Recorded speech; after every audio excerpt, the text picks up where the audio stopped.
Hello everyone from Chelsea Fan TV. I hope you're all doing very, very well. Got some more transfer news for you guys regarding the defence, and everything is surrounding two clubs, not just Chelsea but Crystal Palace as well. And there's not one player at play, there's two potential options to bring back. One of them is in our control, the other we need to see what Crystal Palace have to say. There's already been an offer for Mark Guehi, which has been rejected. Apparently it was way short of the valuation that Crystal Palace are looking for. So Chelsea could potentially revisit that and test the resolve of Crystal Palace. Again, we've also got Chalobah, who's on loan at Crystal Palace at the moment. That would be a much easier deal to complete, but is it the right deal, especially considering the fact that Chelsea forced him out?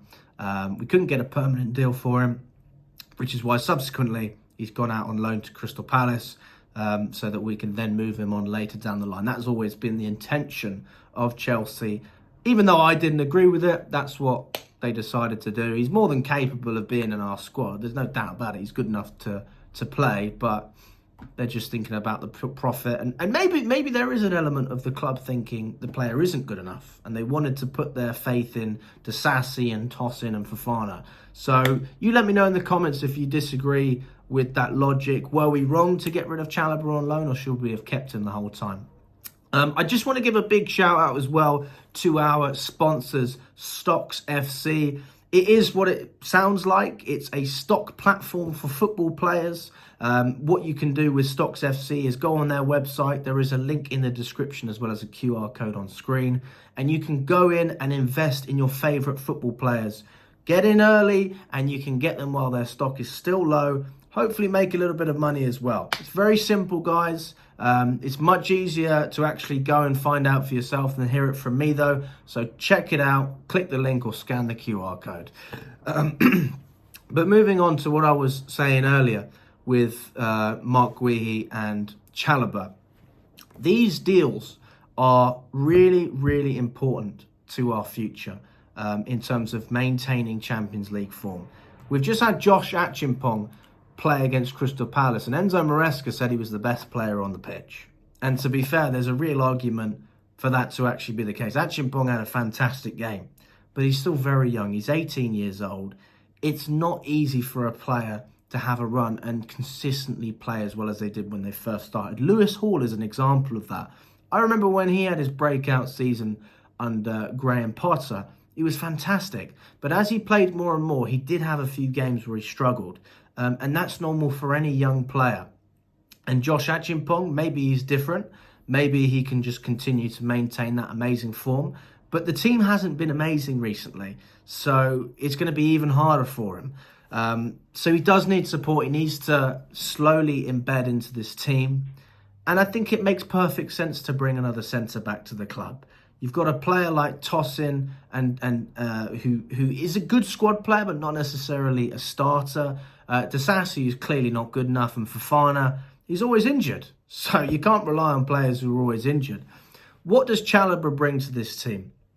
He brings absolute commitment.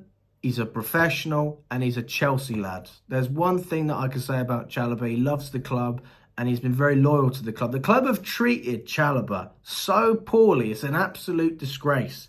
The truth is we should have never got rid of the guy. You know, I remember watching Badiashile in pre-season and I'm thinking, why are we playing him and not Chalobah? But there's other examples of that as well. That's just one.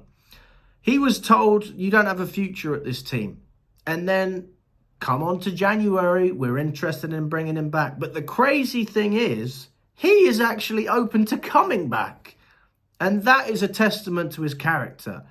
And I mean that in a good way. Most players, myself included, if I was in the same position, I would tell Chelsea, I'd say, do one. I don't want to get involved with you. You didn't trust me. You didn't stick by me. You didn't even let me train. You didn't even let me train with the team. You made me train on my own. What kind of a club is that? What kind of treatment is that? I'm not going to come back and experience more of it. But he's come back and he's actually open-minded to this offer. So that in itself is very interesting, and it opens up a a very easy deal, to be fair, because there is a clause for Chelsea to bring back Chalobah. Nobody knew if we could, but we can. The other side of the equation, and by the way, I just want to say Crystal Palace are very relaxed, according to reports, about Chelsea bringing Chalobah back. They don't really mind. But it would be much more of a dent to them if we were to put in an offer for Mark Guehi. And we already have. We don't know what the offer is. We just know that it was far below what they wanted for the player. Now, Mark Guehi's still a young player. Yeah, he's not, he's not that old. I think he's 24 at the moment. He's on 55 grand a week. He's only got 18 months left on his deal. Okay, so Crystal Palace are not in a strong position like they were, in the summer or a little bit earlier on, because he is not signing a new contract. He clearly wants a move, but he's still playing well for Palace as well, as you always should. He's a professional. He's an England international. Now, how much are we going to pay for Mark Guehi? I don't know the offer, as I said, but what I do know is Newcastle were offering about 50 million, but Palace wanted 60 or 70. Which is just extortionate. He's not worth that money. But he is a very good centre-back. And he should have never been released by Chelsea in the first place. I feel about Mark Guehi the same way I felt about Nathan Ake when he was at the club. He looked good when he was playing for us in the first place, so why let him go? It's different if you've got a player who comes in and doesn't necessarily look so great, so then you move them on. And if they then produce the goods, fair enough. But if you've got a player who's already at the club, like Mark Guehi was, you could see he was good enough. But listen, the mistake's been made. The good news is we do have anywhere between a 17 to 20% clause, meaning sell-on clause, which means that if Palace were to sell Mark Guehi for, let's just say 50 million, we would get a bare minimum of about £8.5 million to around 10 million of that transfer. So Palace would only receive about 41 million or 42 million, around that. So it's in their best interest to try and get a deal which maximizes their profits. Now, what could happen is two things. Palace could hold out and sell to another club where Chelsea would then get a fee.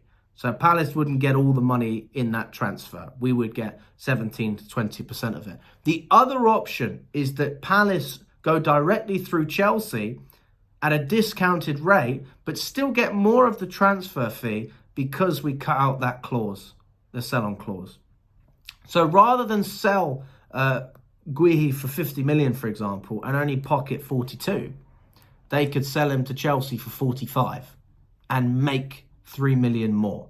Okay, obviously I don't know the exact numbers, but you understand roughly where I'm coming from. So we're in a really good position because of a deal that Marina Granovskaya negotiated in 2021 when we sold the player, and we need to take advantage of that now, because one thing we've said about this ownership, especially in the last window, is we did a lot of smart business. We capitalized on opportunities. Mark Guehi, we got him on a very cheap deal, less than 5 million. We got Tosin on a free. We got Vega for less than 15 million.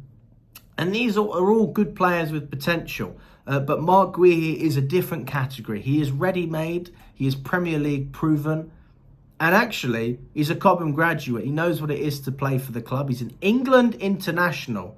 And he was one of the best players in the Euros. So there is no reason why we shouldn't be risking at least 50 million on a player like that to improve our defence and bolster our defence. You can't build a team around Wesley Fofana because he's never fit. You can't build it around Disasi because he's not good enough. And Tosin, he's a good squad player, as I said before, but not quite the profile that we're looking for in terms of starting week in, week out. So hopefully what I think should happen this window, or would like, is for us to bring in Mark Guehi and maybe sell Disasi because we've already brought a defender in.